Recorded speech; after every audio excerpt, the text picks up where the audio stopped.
નમસ્કાર, પ્રણામ, સ્વાગત છે તમારું એક નવા વિડીયોમાં। મિત્રો, આજની સ્ટોરી કોઈ કાલ્પનિક સ્ટોરી નથી, પરંતુ આપણા ગુજરાતની અંદર અને વીરપુરની અંદર બનેલી એક સત્ય ઘટનાની સ્ટોરી છે। તો આ સ્ટોરી અંત સુધી ધ્યાનથી સાંભળજો અને પસંદ આવે તો વિડીયોને લાઈક, શેર અને નવા હોય તો ચેનલને સબસ્ક્રાઇબ જરૂરથી કરજો। તો ચાલો શરૂ કરીએ આજની સ્ટોરી। 2 દાયકા પહેલાની વાત છે।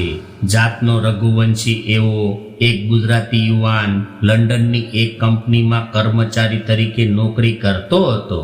આ યુવાનને વીરપુરના જલારામ બાપા પર ખૂબ જ આસ્થા હતી, એટલે પોતાની ઓફિસની અંદર એ જલારામનો ફોટો રાખતો અને રોજ સવારમાં ભક્તિભાવપૂર્વક વંદન કરીને અગરબત્તી પેટાવીને પૂજા કરતો હતો।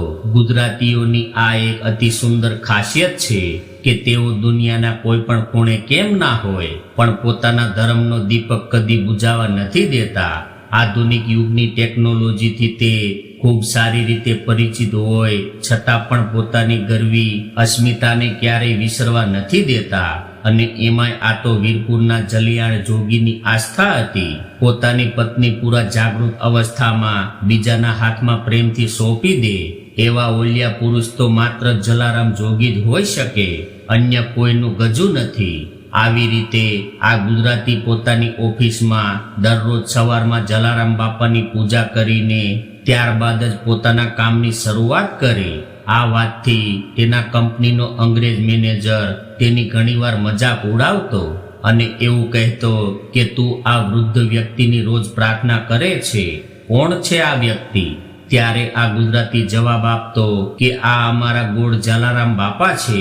ત્યારે પેલો અંગ્રેજ એવું કહેવા લાગ્યો કે શું આ વૃદ્ધ વ્યક્તિ તારી ક્યારેય મદદ કરે છે? એટલે આ યુવાન એવું કહેતો કે હા, એ હંમેશા મને મદદ કરે છે। ત્યારે ગોરો અંગ્રેજ ખડખડાટ હસી પડતો અને એ આ ગુજરાતીની આવી આસ્થાની રમૂજ કરતો। આવી રીતે ધીરે ધીરે સમય વીતવા લાગ્યો। એવામાં આખું વિશ્વ મહામંદિરના ભંડારમાં આવ્યું। અમેરિકા તો આખું ભરડાઈ ગયું તેમ કહો તો ચાલે।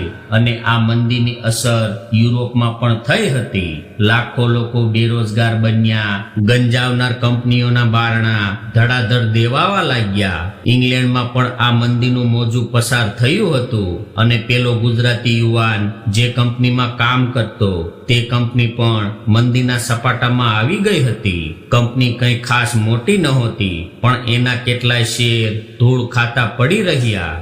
કોઈ શેર હોલ્ડર ના મળ્યા અને કંપનીને તાળા લગાડવાનો વખત આવ્યો। એમાં એક દિવસ પેલો અંગ્રેજી મેનેજર ડૂબતો તરણું ચાલે એ ન્યાયે આ ગુજરાતીની ઓફિસમાં આવ્યો અને આવીને જલારામ બાપાની છબી સામે ઊભો રહ્યો અને ગુજરાતીને કહેવા લાગ્યો કે તું કહેતો હતો ને કે આ તારા ગોળ તારી હેલ્પ કરે છે, તો અત્યારે આપણી કંપની ખૂબ જ મોટી મુશ્કેલીમાંથી પસાર થઈ રહી છે, તો શું અત્યારે તારા ગોળ તારી મદદ કરશે? એટલે આ યુવાને કહ્યું કે હા સર, શ્રદ્ધાપૂર્વક ભક્તિ કરો તો એની કૃપાને કોઈ સરહદનો સીમાડા નથી નડતા। તમે સાચા દિલથી પ્રાર્થના કરશો તો એ તમારી જરૂર મદદ કરશે। એટલે આ અંગ્રેજ કહેવા લાગ્યો કે અચ્છા, તો મારે એને કેટલાક પાઉન્ડ આપવા છે? ત્યારે આ યુવાને કહ્યું કે સર, એ તો સંત મહાત્મા છે, એ તમારા પાઉન્ડનો ભૂખ્યો નથી, પરંતુ તમારું કામ સફળ થાય ત્યારબાદ તમારે વીરપુર જવું પડશે અને બાપાના મંદિરમાં શ્રીફળ અને અગરબત્તી ધરવા પડશે। એનાથી વધારે બીજી કોઈ વસ્તુની એને જરૂર નથી। ત્યારે ગોરો અંગ્રેજ મેનેજર આ યુવાનની આવી વિચિત્ર વાત સાંભળીને અચંબિત થયો અને ખુશ પણ થયો, કેમ કે આમાં એને જાજો ખર્ચો કરવાની જરૂર નહોતી। ત્યારબાદ મેનેજરે જલારામ બાપાના ફોટાની સામે 2 હાથ જોડીને માનતા કરી અને આ વાતને 2-3 મહિના વીતી ગયા અને જાણે જલિયાણ જોગીની કૃપા ઉતરી અને કંપની ફરી એકવાર ધમધમવા લાગી। શેર હોલ્ડરો મળવાથી શેરો વેચાવા લાગ્યા। મેનેજર ખુશ થયો અને કહેવા લાગ્યો કે આ તારા ગોળ ખરેખર માઇન્ડ બ્લોઈંગ છે, એની પ્રાર્થના કરવાથી તો આપણી કંપની ખૂબ સારી લાગી। ત્યારે આ યુવકે કહ્યું કે એ તો એની કૃપા છે સાહેબ, પણ તમે કરેલા વાયદા મુજબ હવે તમારે વીરપુર તો જવું જ પડશે।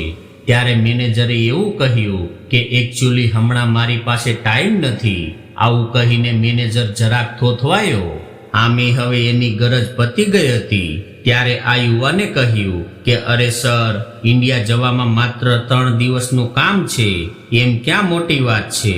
ત્યારે આ મેનેજર કહેવા લાગ્યો કે મારી બેબી હમણાં ઇન્ડિયાની ટૂર પર જવાની છે અને એણે જીદ કરી છે, એટલે એને આ ગોળના મંદિરે જવાનું કહી દઉં તો ચાલશે. એટલે આ યુવકે કહ્યું કે હા સાહેબ, એ જશે તો પણ ચાલશે. ત્યારબાદ મેનેજરે પોતાની 20 વર્ષની જુવાન દીકરીને આ વાત કરી કે તારે ઇન્ડિયા જવું હોય તો ભલે જા, પરંતુ સૌથી પહેલા તારે ઇન્ડિયાના ગુજરાતમાં વીરપુર જઈને જલારામ બાપાના મંદિરે શ્રીફળ અને અગરબત્તી ધરવાના છે. આ વાતથી છોકરીને પણ કોઈ વાંધો નહોતો. થોડા સમય બાદ ફ્લાઇટમાં બેસીને એ મુંબઈ આવી અને બપોર પછી મુંબઈથી રાજકોટની ફ્લાઇટ પકડી અને રાજકોટ આવી ગઈ. જ્યારે એ રાજકોટ પહોંચી ત્યારે સાંજ પડી ગઈ હતી. એટલે આ છોકરીએ રાજકોટથી વીરપુર જવા માટે વેરાવળ સોમનાથની વીરપુર થઈને જતી બસ પકડી અને સતત મુસાફરી કરવાના કારણે એ થાકી ગઈ હતી. હવે ધીરે ધીરે બસ ચાલવા લાગી અને થાકના કારણે આ છોકરીને બસમાં જ ઊંઘ આવી ગઈ અને વીરપુર ઉતરવાનું ચૂકાઈ ગયું. હવે બસ વેરાવળ પહોંચી ગઈ હતી અને અડધી રાતે આ યુવાન છોકરી વેરાવળના બસ સ્ટેન્ડમાં આંટા મારવા લાગી. એને અંદાજ આવી ગયો હતો કે મારે ઉતરવાનું હતું એ સ્ટેશન પાછળ રહી ગયું છે. ત્યારબાદ આ યુવતીએ બસ સ્ટેન્ડમાં એક યુવાનને પૂછ્યું. એટલે આ યુવાન સમજી ગયો અને એણે આ યુવતીને કહ્યું કે તમે તો ઘણા આગળ આવી ગયા છો.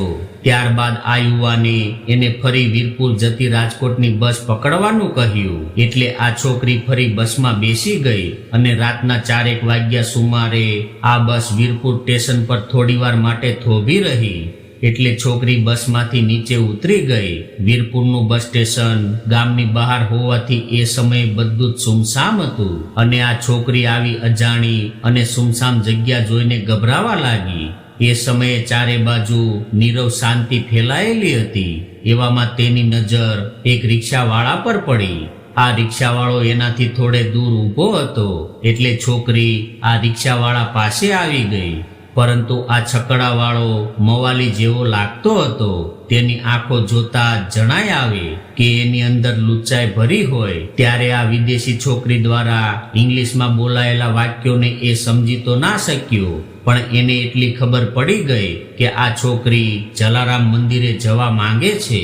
ત્યારબાદ એણે છોકરી સામે નજર કરી. તેને દૂધ જેવો રૂપાળો ચહેરો જોયો અને એના હાથમાં રહેલો સામાન જોયો. એટલે એને આ યુવતી વિદેશી હોય એવું લાગ્યું અને તેના પેટમાં રહેલું પાપ પ્રગટ થયું અને એણે એવું વિચાર્યું કે આ સુમસાન અંધકાર અને એકલી અજાણી યુવતી છે, એને શું ખબર પડશે કે હું એને ક્યાં લઈ જાઉં છું.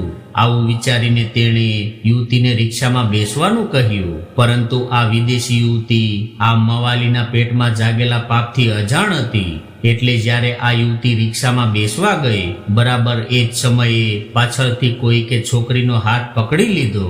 અચાનક કોઈકે પોતાનો હાથ પકડ્યો હોવાથી યુવતી ચમકી ઉઠી અને એને પાછળ જોયું તો માથે સફેદ દૂધ જેવી પાઘડી, અંગે કડિયું અને ધોતી પહેરેલી તેમજ હાથમાં લાકડી રાખેલા એક વૃદ્ધ દાદા તેને ઈશારાથી રિક્ષામાં ન બેસવા માટે સમજાવી રહ્યા હતા. છોકરીને આ કોઈ અદ્ભુત દિવ્ય પુરુષ લાગ્યા અને એણે જાણે કેમ પણ તેને એવું લાગ્યું કે આ વૃદ્ધ વ્યક્તિમાંથી કોઈ દિવ્ય તેજનો પ્રકાશ રેલાઈ રહ્યો હતો. એટલે આ છોકરી એનો ઈશારો સમજી ગઈ અને એણે આ મવાલીને જાકારો આપ્યો અને ત્યારબાદ આ વૃદ્ધ દાદાએ તેનો હાથ પકડ્યો. એટલે છોકરી તેની પાછળ ચાલવા લાગી. સતત સીતારામ સીતારામનું રટન કરતા કરતા આ વૃદ્ધ દાદા એક જ લયમાં ધીમે ધીમે છોકરીને દોરીને ચાલી રહ્યા હતા. તેની ચાલમાં અપૂર્વ લયનો અનુભવ યુવતીને થઈ રહ્યો હતો. લગભગ 15 મિનિટનો રસ્તો કાપ્યા બાદ જલારામ મંદિરની આગળ તેઓ આવી પહોંચ્યા. એટલે આ વૃદ્ધ દાદાએ મંદિર તરફ ઈશારો કરીને આંગળી ચીંધી. એટલે આ છોકરી સમજી ગઈ અને એ જલારામ મંદિરના પરિસરમાં પહોંચી ગઈ. હવે તેને કોઈ પણ પ્રકારનો ભય નહોતો. અંદર એને રહેવાની અને નહાવાની બધી જ વ્યવસ્થા મંદિરના કાર્યકરોએ કરી આપી હતી અને સવારના પહોરમાં આરતી સમયે આ યુવતી તૈયાર થઈ અને એક થાળીમાં શ્રીફળ, કંકુ, ચોખા અને અગરબત્તી લઈને એ બધા જ ભાવિક ભક્તોની જેમ લાઈનમાં દર્શન કરવા ઊભી રહી. ત્યારે જ એની નજર મંદિરમાં રાખેલા એક ફોટા પર પડી ગઈ અને આ ફોટો જલારામ બાપાનો એક અંગ્રેજે પાડેલો એકમાત્ર વાસ્તવિક ફોટો છે, જે હજી પણ વીરપુરના મંદિરમાં રાખેલો છે. હવે આ છોકરીને ફોટો જોઈને થોડી નવાઈ લાગી એટલે એણે બાજુમાં ઉભેલા ભાવિક યુવાનને પૂછ્યું કે આ ફોટામાં જે દેખાય છે તે વૃદ્ધ દાદાનું એડ્રેસ હોય તો મને આપો ને, મારે એને મળવું છે. હવે આ યુવાનો તેની વાત સાંભળીને મરક મરક હસવા લાગ્યા અને કહેવા લાગ્યા કે મેડમ, એ તો પોસિબલ નથી. એટલે આ યુવતી કહેવા લાગી કે કેમ પોસિબલ નથી ભાઈ? હજુ તો ગઈ રાત્રે જ આ માણસ મને બસ સ્ટેન્ડથી અહીં સુધી પહોંચાડીને મારી મદદ કરી હતી, એટલે મારે તેને થેન્ક યુ કહેવું છે. આ યુવતીના અવાજમાં અધીરાઈ હતી એટલે એક યુવાને કહ્યું કે મેડમ, આ બાપા તો દેવ થઈ ગયા, એને દાયકાઓ વીતી ગયા છે. આવું સાંભળીને આ વિદેશી યુવતી આશ્ચર્યમાં પડી ગઈ અને વિચારવા લાગી કે શું આ મરી ચૂકેલા માણસે મારી મદદ કરી હતી? ત્યારે જ એ અંગ્રેજ યુવતીના હાથમાંથી થાળી પડી ગઈ. એને આજે પહેલી વાર એવો અનુભવ થયો હતો કે ભારતના સંતોની શું તાકાત હોય છે. આ દેશના સંતોની કૃપા તો દુનિયાના ગમે એ દેશમાં ગમે એ ધર્મના લોકો પર વરસતી રહે છે. આ દેશના સંતો સ્વર્ગે સિધાવ્યા બાદ પણ દરેક દુઃખી અને દરિદ્ર લોકોની મદદ કરતા રહે છે અને એની કૃપા વરસાવતા રહે છે. અને આપણા સાધુ સંતોની અંદર હંમેશા માનવતાનો દીપક અખંડ રાખવાની તાકાત છે. તો મિત્રો, આજની સ્ટોરી તમને કેવી લાગી કોમેન્ટમાં જરૂર જણાવજો અને પસંદ આવી હોય તો વિડીયોને લાઈક અને તમારા મિત્રો સાથે વધુમાં વધુ શેર કરજો અને નવા હોય તો ચેનલને સબસ્ક્રાઇબ જરૂરથી કરજો. જય જલારામ.